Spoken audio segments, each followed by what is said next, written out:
Hi hello అండి. మీరు అయోధ్య వెళ్ళాలనుకుంటున్నారా? అయితే ఈ వీడియో తప్పక చూడండి.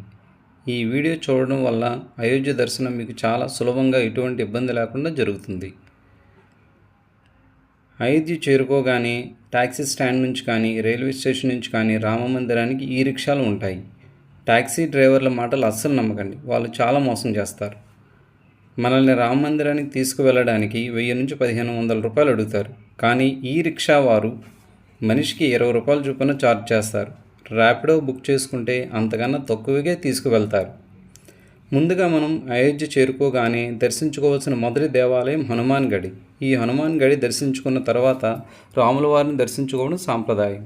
ఈ హనుమంతుల వారు అయోధ్యని ఎల్లవేళలా రక్షిస్తూ ఉంటారని నమ్మకం. హనుమాన్ గడి దర్శించుకున్న తర్వాత వెంటనే అక్కడ నుంచి నడిచి కానీ ఆటోలో కానీ అయోధ్య రామ మందిరం చేరుకోవచ్చు.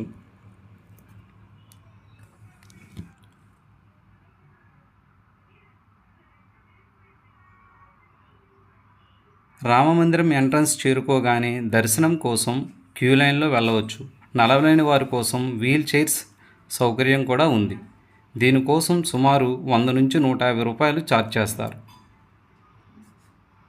మనతో తీసుకుని వెళ్ళిన సెల్ ఫోన్లు, బ్యాగులు, పర్సులు, లెదర్ ఐటమ్స్, చెప్పులు అన్నీ కూడా కౌంటర్లో సబ్మిట్ చేసి దర్శనానికి వెళ్ళవలను.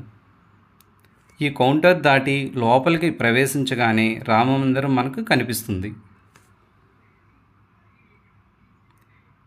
ఈ మందిరం 3 అంతస్తులలో నిర్మించబడింది. మొదటి అంతస్తులో బాలరాముని విగ్రహం, 2వ అంతస్తులో రాముని పరివారం అనగా సీతారాముల వారు, లక్ష్మణుడు, భరతుడు, శత్రుఘ్నుడు, ఆంజనేయ స్వామి వారి పాలరాతి విగ్రహాలు దర్శనమిస్తాయి.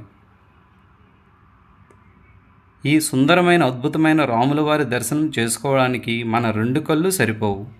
ఆలయం లోపల శిల్పకళ చూడడానికి చాలా అద్భుతంగా మనల్ని కట్టిపడేసేలా, అక్కడే ఉండిపోవాలని అనిపించేలా ఉంటుంది.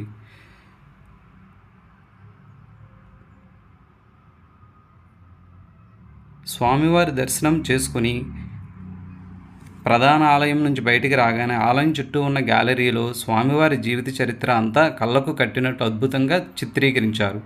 ఈ గ్యాలరీ స్వామివారి దశావతారాలు, వివిధ దేవతామూర్తుల యొక్క చిత్రపటాలు చాలా సుందరంగా రూపొందించబడ్డాయి.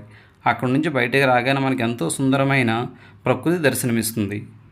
ఇప్పుడు మనం లాకర్లలో దాచుకున్న సెల్ ఫోన్లు, పర్సులు అన్నీ కూడా తీసుకోవచ్చును. మనకు కావాల్సిన ఫోటోలు కూడా తీసుకోవచ్చు. నడుస్తూ బయటకు వస్తే ప్రసాదం వితరణ చేస్తూ ఉంటారు. అలసిపోతే కాసేపు విశ్రాంతి తీర్చుకోవడానికి కుర్చీలు, టెంట్లు కూడా ఏర్పాటు చేశారు.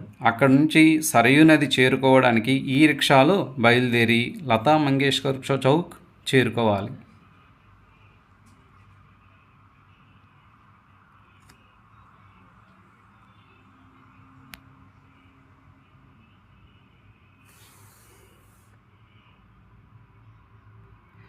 సరయూ నది సమీపాన అతిపెద్ద వీణ మనకు దర్శనమిస్తుంది. ఈ ప్రాంతాన్ని లతా మంగేష్కర్ చౌక్ అని పిలుస్తారు.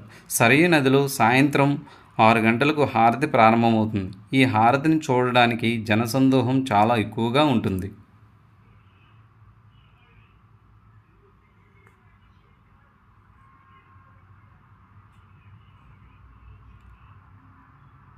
గంగా హారతి ఎలా ఇస్తారో ఇక్కడ కూడా సరయూ నదికి కూడా ప్రతిరోజు హారతి అలానే చేస్తూ ఉంటారు.